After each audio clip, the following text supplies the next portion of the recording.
and to the republic for which it stands, one nation, under God, indivisible, with liberty and justice for all.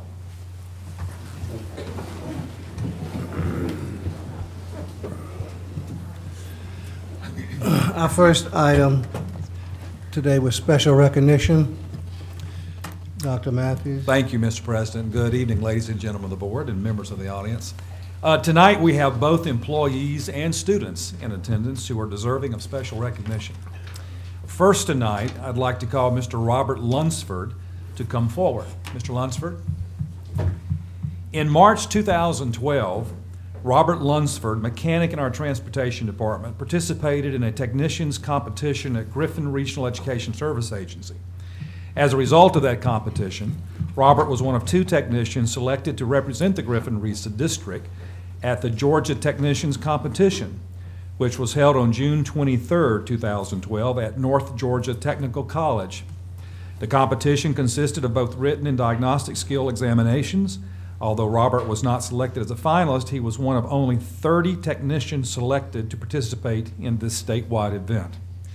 Since his employment in 2007, Mr. Lunsford has worked as a school bus driver and mechanic in the pupil transportation department. Congratulations, Mr. Lunsford, and thank you for representing our district so very well, sir.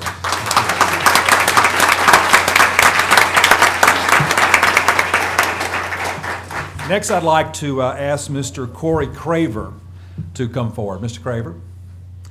Mr. Craver is our procurement specialist, and he was recently recognized as Buyer of the Year by the Governmental Procurement Association of Georgia. The award recognizes contributions of the recipient to his entity, the association, and to the field of public procurement. As procurement specialist, Corey works with numerous user departments, including pupil transportation, maintenance and operations, technology and school nutrition, and has responsibilities in capital projects. He was instrumental in helping the procurement department obtain the Achievement of Excellence in Procurement Award. Corey has worked with GPAG on the Education Committee, the Strategic Planning Group, and is the current Public Relations Chairperson. Corey is also a certified teacher, credentialed in business education. Congratulations, Mr. Craver, and thank you for representing the Newton County Schools so well, sir.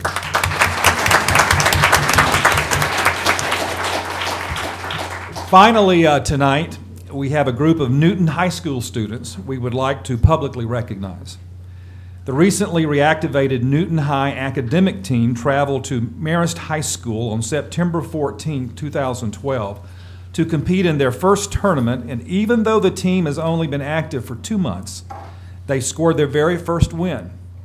The Newton High School varsity team placed first in the novice category, or first-year team competition.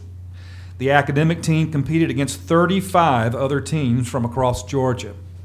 We wanted to take this opportunity tonight to congratulate the new team and to wish them well in the remainder of their competitions.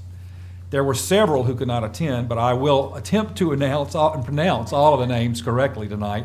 When I call your name, please come forward to get your certificate from Board Chairman Mr. Eddie Johnson. Let's begin with Ian Elliott. Ian?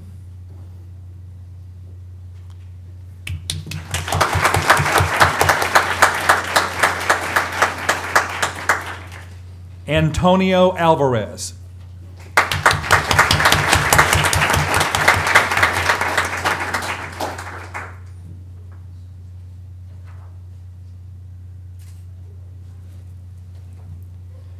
Dejana Walker.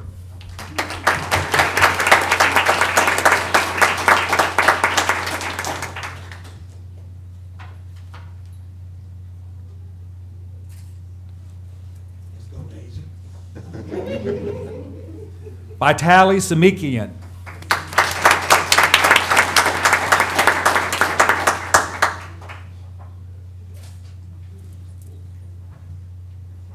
Jean Frimpong.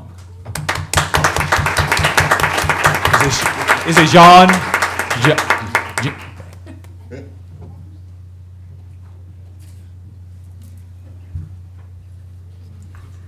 Jeremiah Liscombe.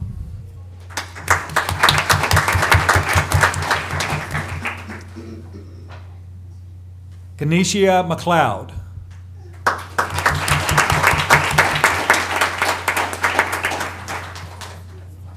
Tell us what your name is, hon. It's pronounced Nyasha. Nyasha. Thank you very much. These are some pretty difficult names up here, let me tell you. Thank you very much for that correction. It's needed. Alex Grady.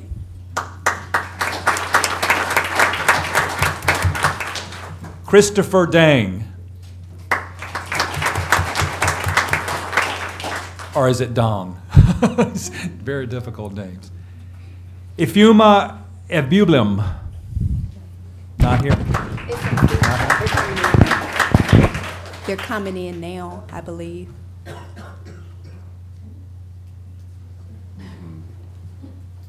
I wonder who I missed. I'll just continue down the list, and then we'll come to these young people momentarily and go and have them introduce themselves, and we'll all congratulate them. Ali Punjani. Mr. Punjani couldn't be here. Michael Rivera. Michael Rivera. Sierra Fleming. Amanda Manowski. Aaron Cole.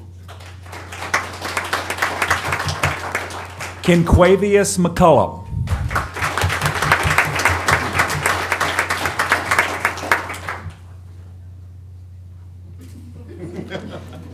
Natalie Allen. Dominic Frazier.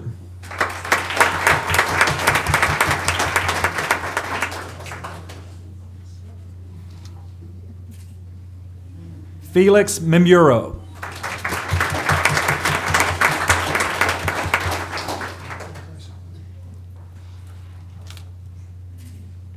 Sharon Castellanos. Who are we missing now? We're missing anyone? Oh, let's go back to the list, Jeremiah. Let's find where you are. Jeremiah Liscombe. Come on up, Jeremiah.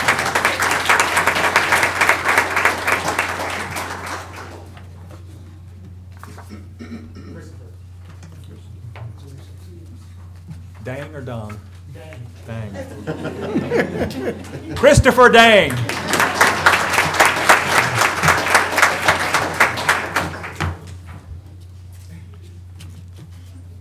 Do we have everyone covered? I think we do. Congratulations to each of you on a job well done. And while we're at it, we want to say a special thanks to Team Advisor Ms. Sandra Taylor. Ms. Taylor, are you here? Thank you very much. We're very proud of Newton High School's starting academic team, and very proud of their accomplishment and their first place win. And while he is in the audience, I'd also like to thank the following person for his leadership at Newton High School. He's an outstanding principal, Dr. Craig Lockhart. Dr. Lockhart, thank you. That concludes our recognitions, Mr. Chairman and ladies and gentlemen of the board. Thank you. Now we'll proceed to public participation. Dr. Lockhart is trying to get his students. Go home and study and watch the presidential debate, you know, do what you need to do. Do a little math, a little social studies, a little science. Thank you. Thank you.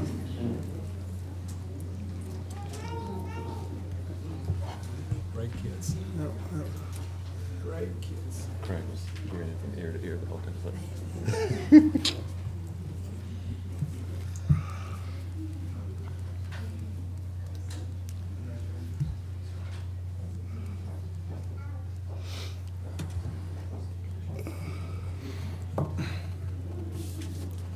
You want to give the others a chance to There's come seats in? up front.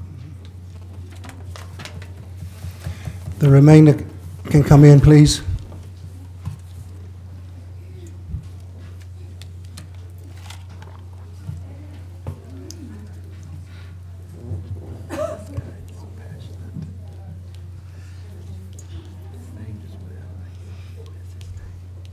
Yeah. You can see on these, for example, once you get past that, then you got Jan doing that, you got Joe.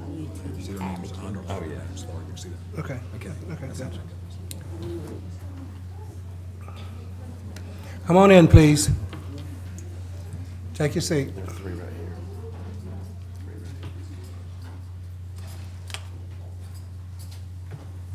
There's three right here, right here.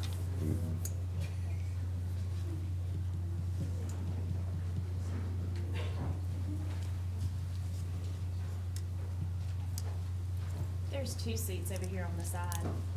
And one here.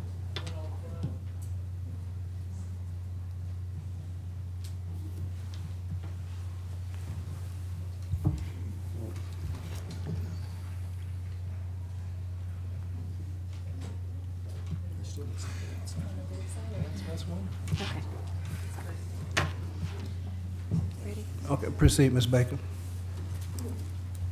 Public participation is the time that the board has set aside to encourage you as members of our community to voice your opinion on any matter, either included on or excluded from the printed agenda. A maximum time of 5 minutes will be allotted to a single individual or a single topic based on the number of requests.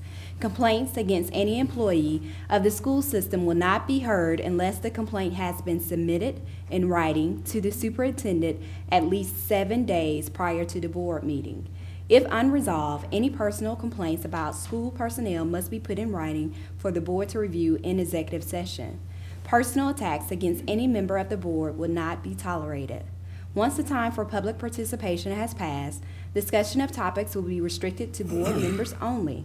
Thank you in advance for complying with this request. Mr. Chairman, we have 2 people on public participation for tonight. The first name is Sonia Williams. Ms. Williams? Hello, board member. Come to the mic, please. Good afternoon, Good evening, af- rather say. I just want to speak on behalf of my daughter's school, CCA, and I spoke at the last meeting. There was some information, I actually have a question for the board member. There was some data that was provided at that last meeting. I came a little late, so you may have spoke about it. But during that data, it was, I guess, comparison for CCA and Newton County students as far as testing and the different classes like math and whatnot. My question to the board is, how was that information derived? Was it based on the total amount of students in Newton County or in the total students at CCA? You may respond to that. Please. It's based on the total number of students actually taking the test, be they at CCA or in the Newton County schools at a particular grade level in a particular subject. Okay, the reason why I asked that question, my other question is, how could that information be accurate based on, if that's the case, there are more students in Newton County than there is at CCA, so how could you get an accurate number from that information? It's just a comparison of how that particular school does against the student body as a whole. It's no more, no less than that. That's all that it is. But are you using that information to base your decision? What you're asking me as superintendent, the board can speak for itself. As superintendent, absolutely. The state of Georgia actually compels us to look at student performance. And all through the challenge charter document itself, it suggests various targets that are about student achievement. So anytime the state, for example, gives a high-profile assessment like an end-of-course test or a criterion reference competency test, we're absolutely going to look at it, how well students perform. Okay. Well, I just want to say I don't see how you can use that information, because if you do that, there's more students in Newton County taking the test versus in CCA. So I don't see how the information can be accurate, but I understand what you explained to me. But based on that, I just don't see how you can use that to derive your decision, and I'm asking you to please give us a chance for the next 5 years. Yeah. Well, arguably, let's play this out though in terms of some of the educational research. Arguably, a smaller school would have higher results. I can understand that, but I guess if you're comparison, I just can't see it, but thank you. Sure. Welcome. Thank you. Can I say something Sure. as well? Ms. Williams, that's why we asked the questions. That's why I asked some questions when I asked Ms. Worthy what kind of the assessment tools they were using, what kind of plans they had as far as catching students up, or, you know, what had been put in place. So that's why we, you know, just not looking at just this alone, but also asking questions to discover what's the plan of action. The next person And please forgive me because they wrote their name in cursive. Oh, Jimmy Clark. Now, Jimmy. I was in a hurry. Hello, everyone. My name is Jimmy Clark. I'm a local business owner. And I'd like to thank the board for a great job that you're doing under this economic downfall that we're having, and y'all still be able to do what you're doing. But my purpose today is just voice my opinion about the closing of CCA. I don't have a child in the school system, but I feel that there's a need, and I think it would be a tragedy to have this school closed. If you go back and look, when the school was open, there was a need. So if there was a need then, there's still a need today. And if you close the school, where will these kids go? Because some kids in this learning environment are able to excel, and you put them in a different one, they just may fail. So as I said earlier, I don't have a child there, but I am a concerned citizen of this county, and I would ask the board to put your thinking caps on, to think outside the box, and keep this school online. That's my personal opinion and request of the board. Thank you. Thank you.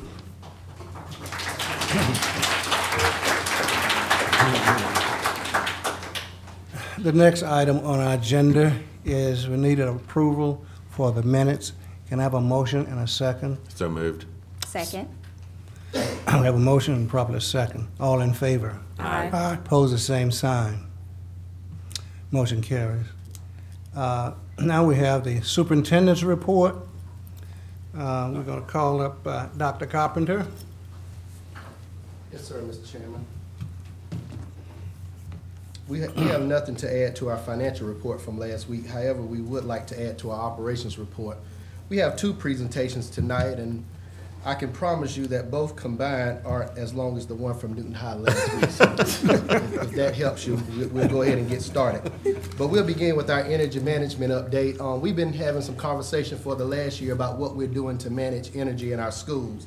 And we've looked at a contracted service with an outside provider, and they had an opportunity to present to the school board. But our group was not ready to go in that direction until they had an opportunity to try some things as a group here in our school system. So we want to report on that progress, and at this time I'll call on Ms. Jan Loomis and Mr. Joel Smith to proceed with that presentation. We also have our new wellness coordinator here with us, Ms. Brittany Bigman, and she, along with Ms. Loomis, will be here to discuss our new wellness program. We've called on one of our board members and several others to talk about bringing us up to speed in terms of the federal wellness policy requirements. So those two presentations, again, together, they will not exceed Newton Highs in length. Thank you, Dr. Carpenter.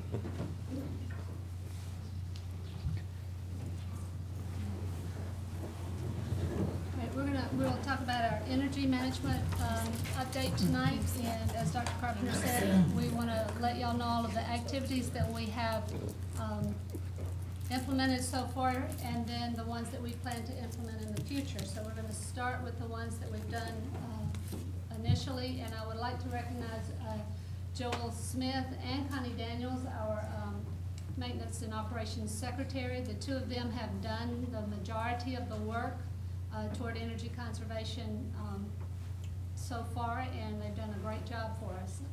The first thing that we did was to establish a monitoring and monitor system-wide set points for room temperature controls, and we have, along with establishing and monitoring, we've also done a great job in making sure that we stay within those guidelines. And the occupied hour set points are between 68 and 74 degrees, and unoccupied set points are 55 degrees and 85 degrees, depending on the time of year. Obviously 55 degrees in the wintertime and 85 in the summertime. We also reduced our heating, ventilation, and air conditioning systems occupied hours by 2 hours each day. What that means is that if an elementary school closes, or the students leave at 2:15, then we would shut down the HVA systems in those schools about 2:30, 2:45, in anticipation of the teachers going home shortly thereafter. And the high schools and middle schools would be equal to the times that they leave. Those two or three activities, we estimate that we decreased our annual energy consumption hours by 12,480 a year. The next thing that we did was turn off all exterior facility lighting after 10 o'clock at night for elementary and 11 o'clock for secondary, and then all lighting on weekends in consultation with the police department and the sheriff's department. They felt that this was a good idea. It helped the officers who might be responding to a call be able to monitor what was happening in a building if the lights were off outside in the parking lot, and it saved us approximately $67,000 our energy hours a year. And then during school breaks, we turned the systems off completely in the buildings except areas where we might have staff working, such as custodians, stripping floors, or principals in their offices. We would have those areas on only. We finally established a 12-hour schedule at the board building, at this building, so that after 7 o'clock at night, the air conditioning shuts off here. We estimated that saved us 5,600 hours a year. And then back at the elementary and middle schools, we streamlined the HVAC usage during the after-school academic programs to only the rooms in use. The principals were very helpful to help us identify those rooms. We also turn off the HVAC units in the school kitchens, or turn them to this unoccupied set point about 1:30 every afternoon. We have disconnected electrical meters at for the modular classrooms not in use. Some of those meters were costing us as much as $12.50 a month just to have the meter on the building. Even if we were not using any electricity in that classroom, the meters were being charged at $12.50 a month.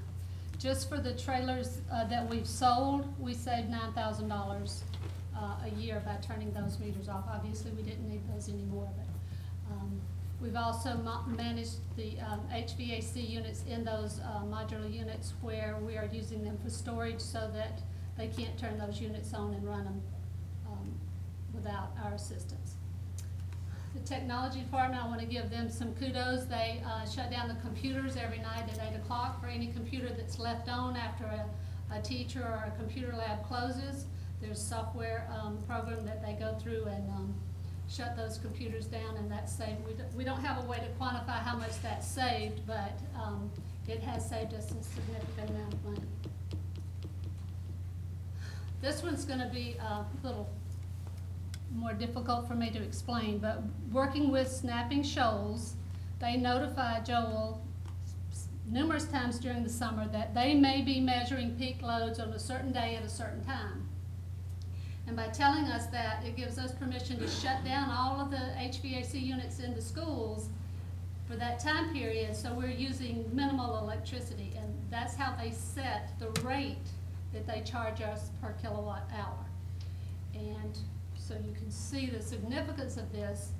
At Eastside High School, the read demand, in other words, the amount that we're actually using is the red line, but the kilowatt hour rate that they bill us is as if we were using where that blue line is. So that allows us to save a significant amount of money. And that is, they encourage us to do that. They send these emails out, and if we don't do it, they call us up and say, well, why didn't you shut things down? That was the day we pulled. So this slide here is the actual, it's showing you in millions of dollars the energy costs for the Snapping Shoals schools over a 3-year period. The blue line is what we paid in 2010, which was $1.58 million. And the green line is what we paid in 2012, and it's down below 1.5 million. In dollars saved In 2011, we saved $34,000. In 2012, $88,000 for a total savings of $123,600. During that time period, our square footage increased by 12% because we opened 2 additional schools, Flint Hill and the Newton College and Career Academy. This is the slide that tells the story. Each school is listed across the bottom. We're showing you 2 years. 2010 is the blue line, 2012 is the red line. So in 2010, the blue line is what we paid in energy cost for each school. In 2012, that's what we paid. And you can see it's in every school except one, we went down. We only have 1 year for Flint Hill, so that's that single red line standing out there by itself. If you spend some time, and you all have this on your computers, if you spend some time looking at this, you will start to ask questions such as, why is Alcovey the most energy efficient? Because you can see it's one of our larger buildings, but in kilowatts per square foot, it's the most energy efficient building that we have. The red line that's up there all by itself is Cousins Middle School, and we're not sure why in 2012 Cousins' energy costs went up. We're doing some investigative work to see if we can determine what's going on there. But this kind of graph helps us see where our problem spots are. Okay. Now Joel's going to take you through the rest of the presentation and tell you what our next steps are and where we plan to go from here. Good evening. What we are going to do and currently are doing, we will be performing building inspections with our maintenance team. We have been doing this. So far we've done 12 schools. The findings we have found, as shown here, are fans, personal space heaters under desks, microwaves, refrigerators, coffee pots, and these are all in classrooms, not, teacher break rooms. Of course, we're not out to eliminate everything, but these are the things that we're finding.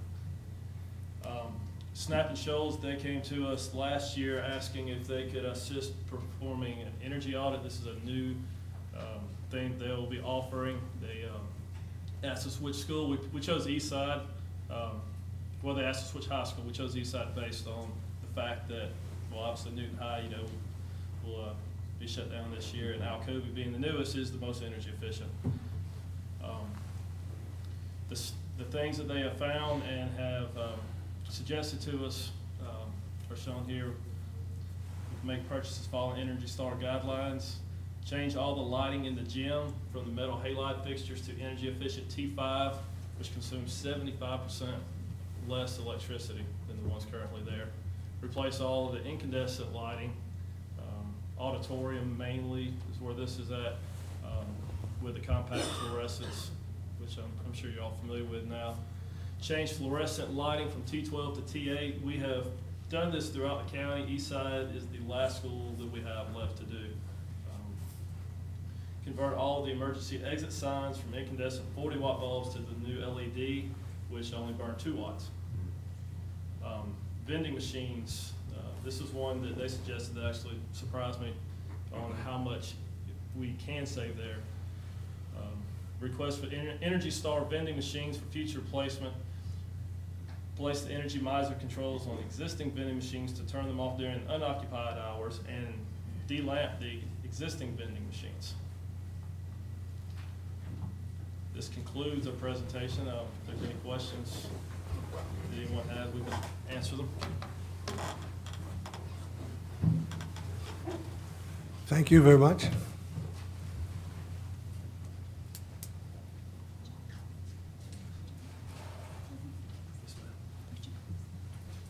Any questions, Mr. Chairman? Just one small one. Are we changing the bulbs out wholesale or as they change on a maintenance reason, they blown? On a maintenance schedule right now. Okay. Thank you. Anybody else? Proceed.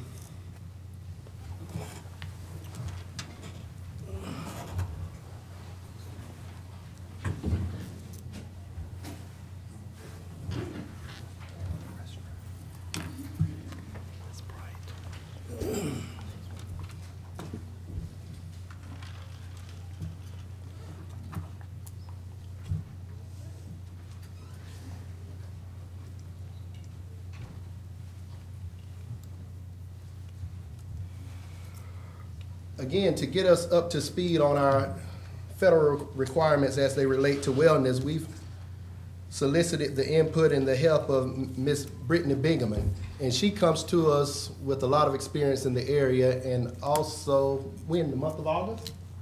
I think it came in during the month of August. So she's hit the ground running and gonna get us up to speed in the area of wellness. The board reviewed this policy, as I recall, it looks like about 2008. But there are some other things that have been placed in the law in 2010 that we need to get our hands around, thus Ms. Bingaman and her assistance. So I'll turn it over to Ms. Bingaman, Ms. Lemon. Okay, good evening. Good evening.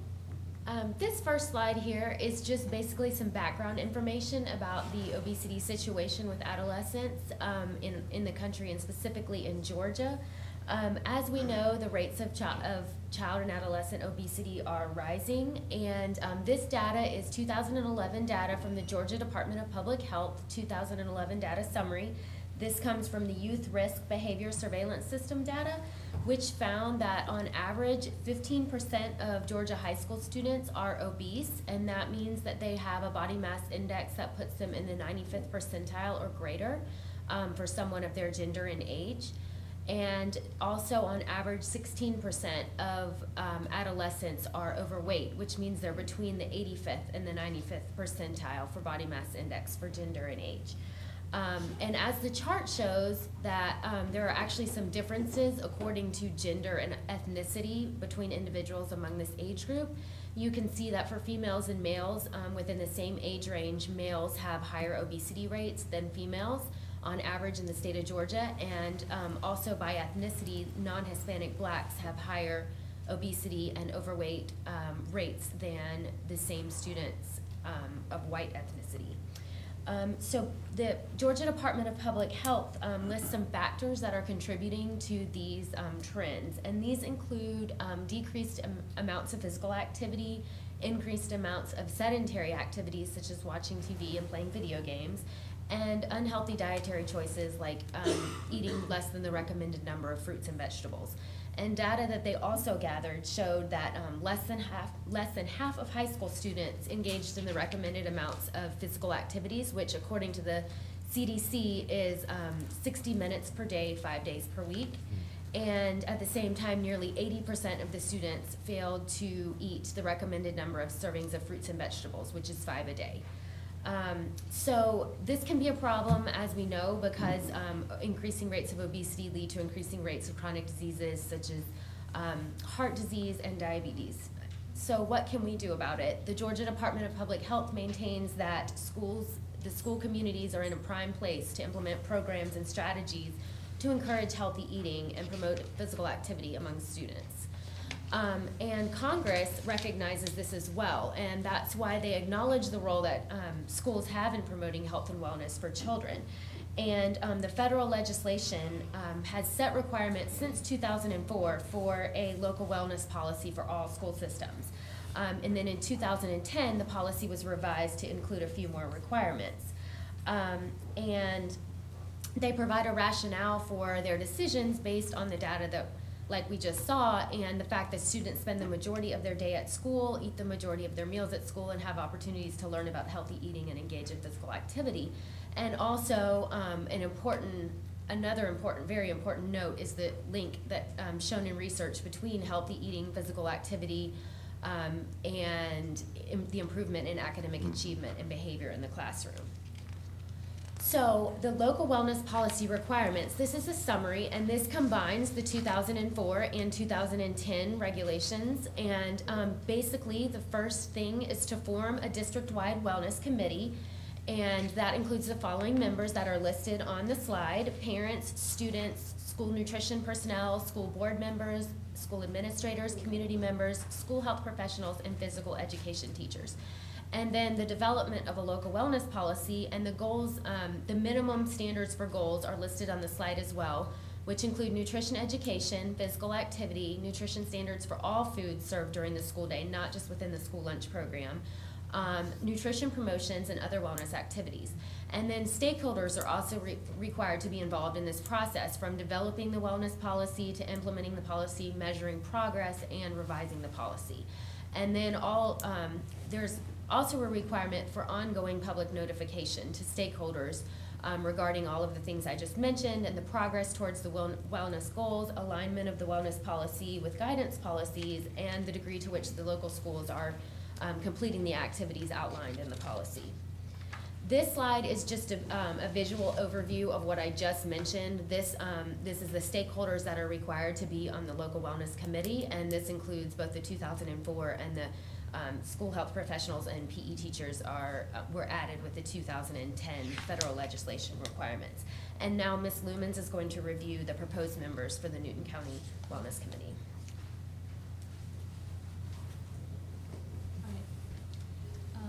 We're working diligently to identify people to be on the committee. We have 2 parents that have been recommended to us by principals, and we've contacted them.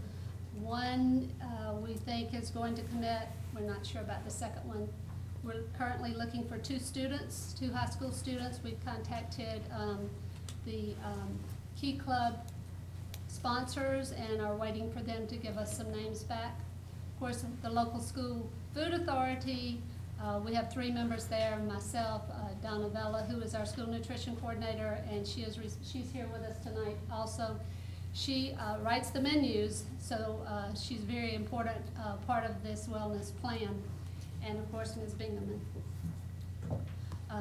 Ms. Henderson Baker has graciously agreed to be a board member serving on this committee. Mr. Berry, our student services supervisor, will be the school administrator on the committee.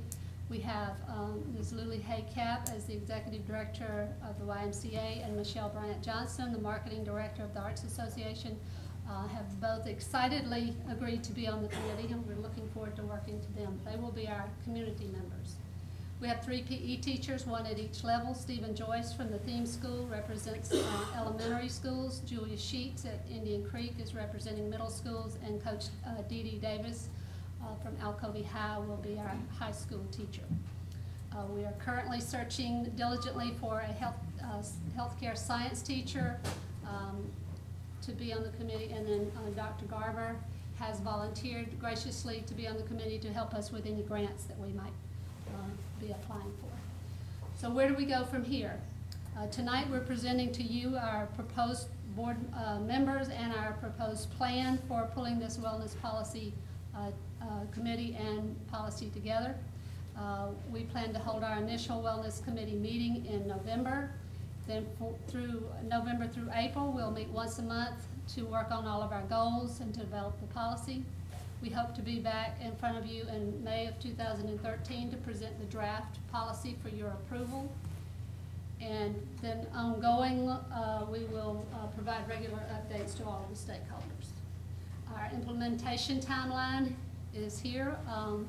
Summer of 2013, we will draft the implementation plan based on the policy that you hopefully will approve for us. And then going forward through the school year 14, we will track implementation activities and programs, monitor progress toward our goals. The committee will meet quarterly to review this progress, and we'll have ongoing evaluation of how well the policy is working, and then we will be providing updates to all the stakeholders. This concludes our presentation unless you have some questions. Are there any comments or questions from the board? Thank you very much.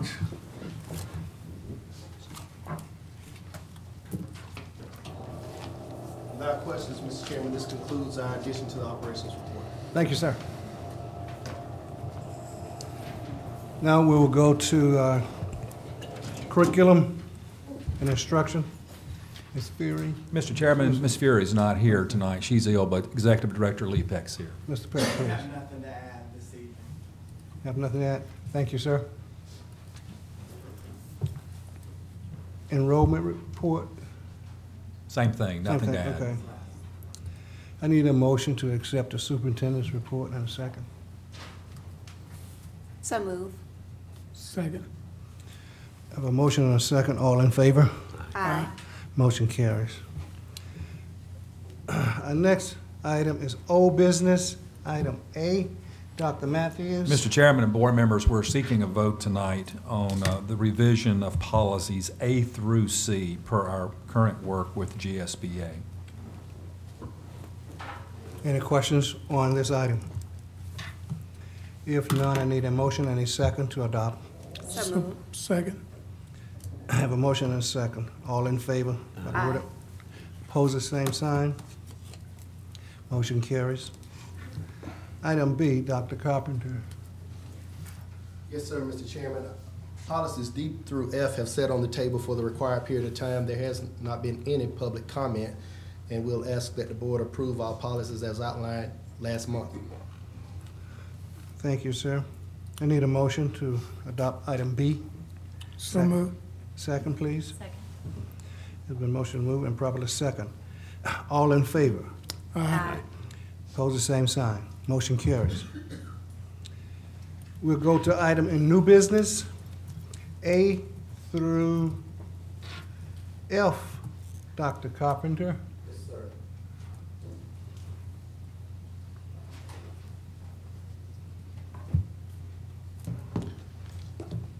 Mr. Chairman, we have nothing to add to items A, B, and C. Item D is a new item that I would like to explain for the benefit of the board in action tonight. Unless there are Proceed. questions on A, B, and C. Any questions, members, on the first three items? You have none, proceed, please.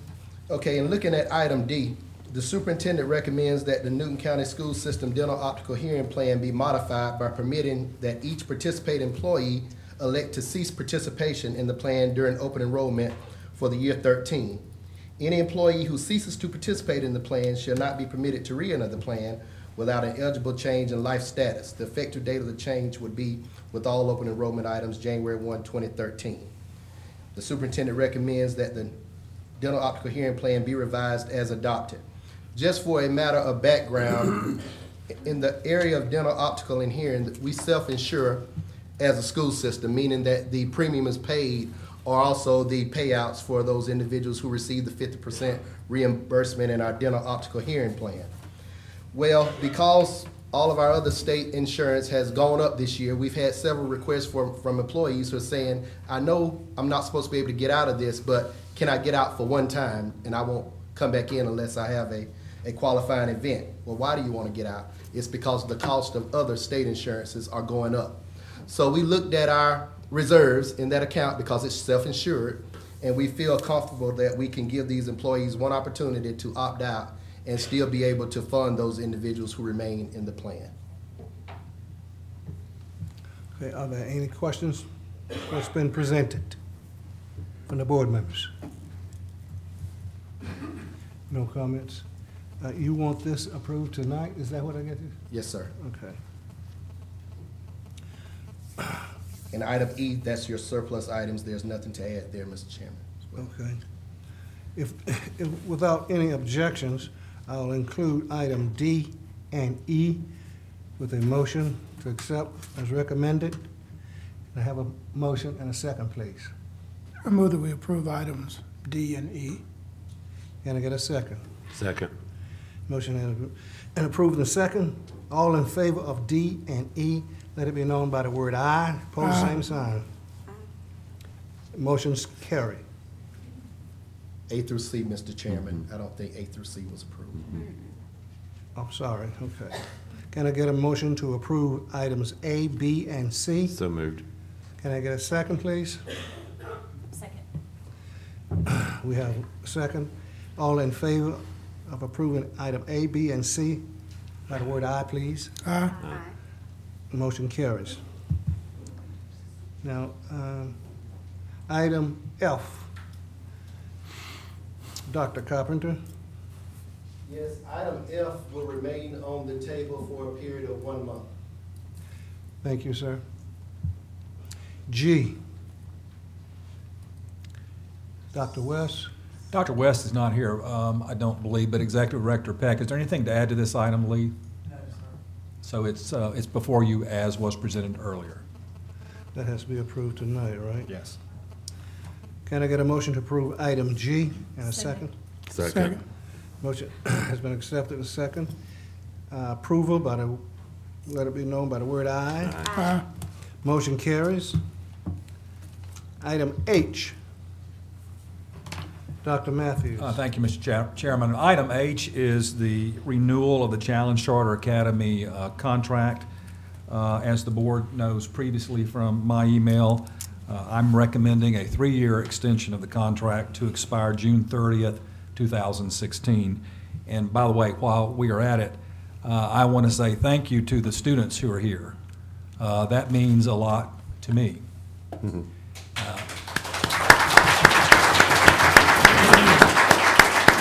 I want to thank our parents who are here and our faculty who is here. This is a very, very important decision for us as a school system and for you. But I am convinced from the earlier meeting with you last week and from your presence here tonight that you absolutely want to give this school your all, that you want to make this school successful. And I dare say no one in this room wants your success more than yours truly and a bunch of people sitting up here at the dais. So with that, Mr. Chairman, that is my recommendation tonight. Thank you, Dr. Mathis. Item H, we'll take it as recommended by the superintendent. And can I get a motion and a second? So moved. To Second. approve this? Okay. Are there any questions or discussion on this item I have before, some discussion. before we take a vote? Ms. Baker? Okay.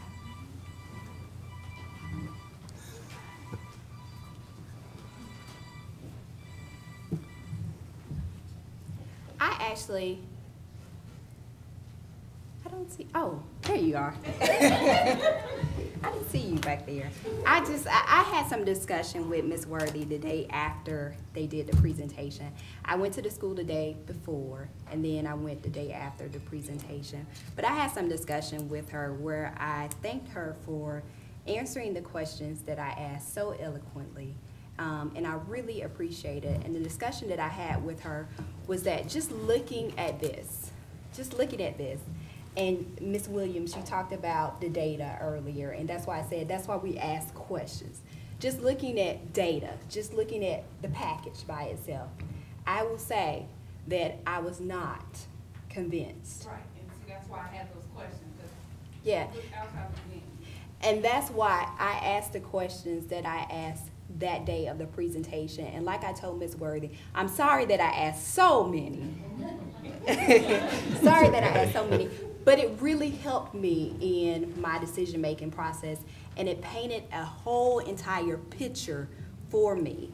It took this away from me, and I got a chance to see what the school is supposed to be through your answers. So I do hope that you guys will head in that direction. And I think this is a compromise for us. We realize some things were kind of unfair with people backing out who were supposed to be there from the get-go. And so I hope, like I said, you will take the information we gave you, revamp that mission statement. Revamp that mission statement. And again, thank you for answering those questions for me. Are there any other comments from any of the board members?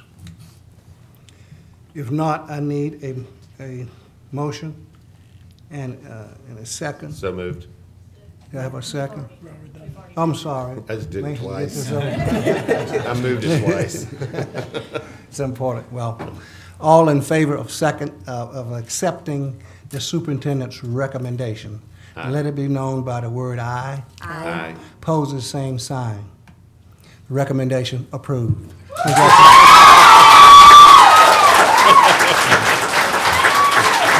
Mr. Chairman, with the school board's approval, I want to mention this aloud with Principal Worthy here. I need to write a letter indicating the board's vote tonight, and I'll give that to you to forward to the Georgia Department of Education, the State Board of Education. The State Board is the next body that will review the renewal charter here, and the local board's here approval, I think, will mean a lot to the state board. But I'll write you a letter indicating approval here tonight. So congratulations and do a great job.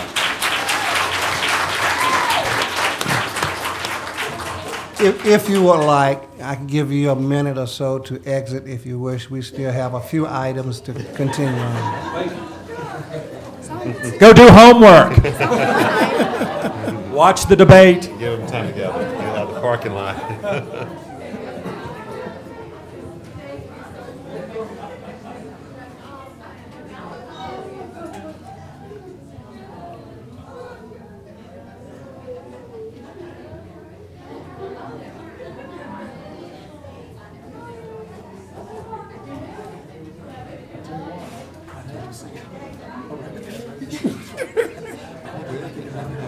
I didn't think I was gonna go either, so.